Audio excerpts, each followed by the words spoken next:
विश्वासार्ह बातम्या फक्त तुमच्यासाठी। शेडी न्यूज 24, निर्भीड पत्रकारिता, लोकशाहीची ताकद, तुमच्या हक्काचा आवाज। विश्वासार्ह बातम्या फक्त तुमच्यासाठी। शेडी न्यूज 24, निर्भीड पत्रकारिता, लोकशाहीची ताकद, तुमच्या हक्काचा आवाज। शिर्डीच्या रणनीतीच्या संदर्भात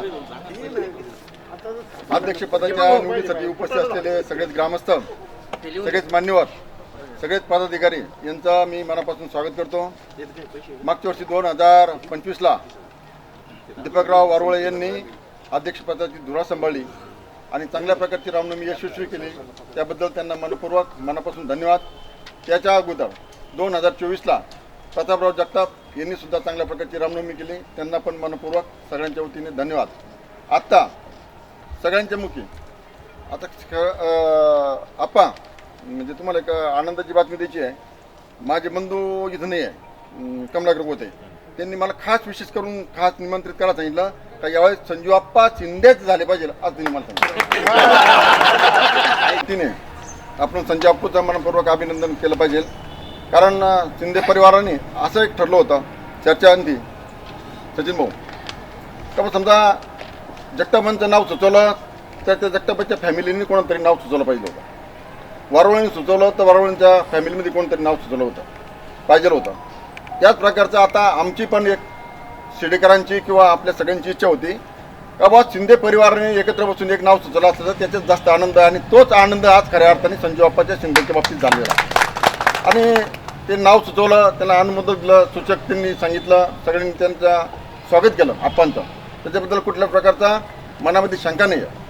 आपण एक काम करताना आपण एक काम केलं पाहिजे का या तरुणांना, नवीन जे तरुण आहे त्या तरुणांना संधी दिली पाहिजे। आता तरुणांना संधी द्यायची म्हणजे काय केलं पाहिजे का ज्यांना त्याच्यामध्ये सहभाग घ्यायचा आहे किंवा जास्त त्या कार्यक्रमामध्ये इन्व्हॉल्व व्हायचं आहे, अशा कार्यक्रमामध्ये त्यांनी इन्व्हॉल्व होलं पाहिजे। शक्यतो आपल्यामध्ये इन्व्हॉल्व जास्त कशामध्ये होत्या, लावण्यामध्ये होता, आम्हाला थोडा अनुभव आहे, कारण त्याच्यामध्ये आम्ही ज्येष्ठमध्ये काम करत असताना शिवाजीभाऊ असतील, ज्ञानेश्वर आबा या वयामध्ये सुद्धा तरुण पण आणतात। आणि याच्यामध्ये आबाई भाईची एक तुम्हाला किस्सा सांगतो, आता काही माहीत नसेल, शिवजी भाऊंच्या सह्या अमृतला आम्ही त्या झाडाखाली बसलो।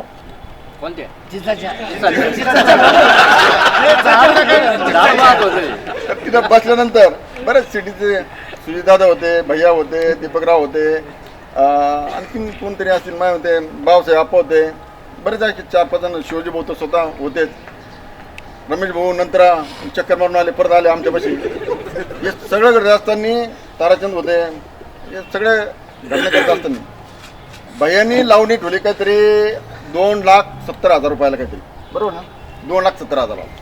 आम्ही त्यांना म्हणलो की बा चांगली दर्जा, ते म्हणे तुम्हाला काय करायचं, दर्जाला लावणे आहे, आमकं आहे, धमकं आहे, तमकं आहे, तमकं आहे, त्यांनी त्यांच्या अनुभवाप्रमाणे सांगितलं।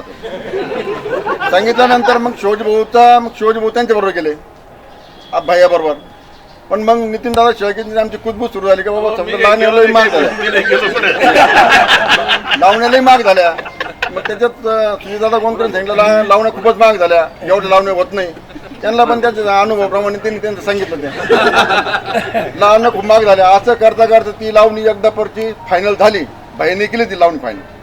जेव्हा स्टेजवर यायचे तेव्हा सगळ्यांनी सांगितलं की ही लावणी चालणार नाही, ज्ञानेश्वर आबांनी त्याच्यात पुढाकार घेतला, त्यांनी सांगितलं ही लावणी चालणारच नाही, पण भाईने त्या दिवशी प्रतिष्ठापना लावून स्वतः 65,000 रुपये भरले, 2,70,000ची लावणी 1,70,000, 1,70,000, 60-70-80 हजाराचा फरक पडला फक्त चर्चा केल्यामुळं, बरोबर भाई? वरचे पैसे भाईने दिले असं ते म्हणतात, समजा दिले असतील,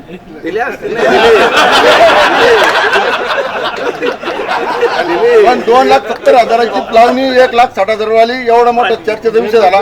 फार गावात या कोपऱ्यापासून त्या कोपऱ्यात, त्या कोपऱ्यापासून या कोपऱ्यात सगळीकडे पांगापांगी झाली। शेवटी बाईने ती लावणी घेतली, शिर्डीकरांनी ती लावणी पाहिली, त्याच्यात आमचा आपला छोटे बापूंनी 50,000 रुपये उडवले, दुसऱ्या लावणीला 50,000, दिनवामाचे चिरंजीव गणूभाऊ ते सांगायला,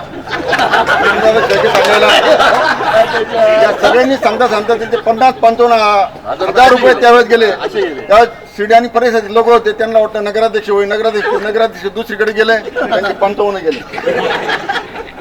आता जास्त गेले भरपूर पैसे गेले. म्हणजे आता का बरं आपण एकत्र आलो, हा विनोद व्हायला पाहिजे, गप्पा गोष्टी व्हायला पाहिजे, आनंदाचं वातावरण व्हायला पाहिजे. सगळा कार्यक्रम करताना त्यांचं नाकीनवाल वाटलं, कधी त्यांना रामनवमी संपन्न कधी अध्यक्ष होतं नाही असं वाटलं त्यांना. याचा फोन झाला का त्याचा फोन, बाबासाहेब आप्पाचा रात्री 10:30ला फोन, कोणती लावणी, किती पैसे खर्च केले ते संपलं नाही. लगेच सुद्धा रात्री 2:15ला फोन, किती पैसे खर्च केले, काय केले, हे करता करता त्या एक दिवस ते लावणी त्याच्यानंतर त्याच्यापेक्षा तो बँड का लावला काय करायचं म्हणतो, काय काळजी करू नका मला. हा बँड लावला, हो बापू चांगला बँड लावला. रामनवमी 4 लोकांनी केली, मागच्या नाव सांगा. नाही गावात जाऊन देतं की. तर बँडच्या वेळेस खूप चर्चा झाली. बँड लावला बिचाऱ्यांनी, चांगला होता. भाऊचा आप्पा, सुधा आप्पा, ज्येष्ठ लोकांनी सगळ्यांचे फोन, भैयाचा फोन रात्री, ज्ञानेश्वर आप्पाचा फोन, याचा फोन, त्याचा फोन, वैतकले. शेवटी शिवाजी भाऊन त्यांना जुन्या आठवणीचा धीर दिला, त्याच्यामुळे ते व्यवस्थित कार्यक्रम झाला तुमचा. आणि असं करता करता आपली 3 वर्षापासून जसं भैया म्हणले का सातत्यामधल्या काही काळामध्ये आपल्यात गैरसमज झाले, त्याच्यामुळं थोडी रामनवमी विस्कळीतपणा झाला होता. तर भविष्यकाळात येणार नाही. माझं म्हणणं आहे, आता आप्पा अध्यक्ष झाले, कार्याध्यक्ष नेमलं का नेमायचे नाही ना, कार्याध्यक्ष नेमले नाही. तर त्याच्यानंतर खजिनदार एक नेमला असेल बहुतेक, त्याच्यानंतर उपाध्यक्ष. माझी विनंती आहे, आता फक्त अध्यक्षाची नेमणूक केलेली आहे, सगळ्यांच्या संमतीने सगळ्या घटकांना, सर्व युवकांना, सर्व समावेश अशा जाती धर्मांना त्यामध्ये प्राधान्य दिले जातील. त्यानंतर नितीन भाऊ कोतेंनी जी सूचना मांडली ती सगळ्यांनी आपण मान्य केली पाहिजे.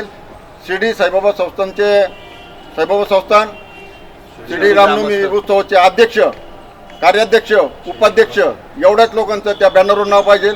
पत्रिका कुठं छापून येईल, पत्रिकेवर जरी छापली तरी एवढ्याच लोकांचे नाव पाहिजे, बाकीचे लोकांचे नाव नसले तरी काय हरकत, आपल्याला काय अर्थ नाही. संजीव आपल्याला जे आवडेल ते आणा.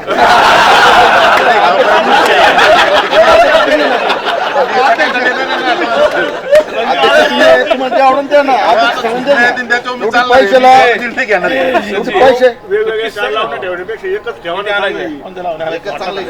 ती अध्यक्षाला आवडेल ती ठेवा.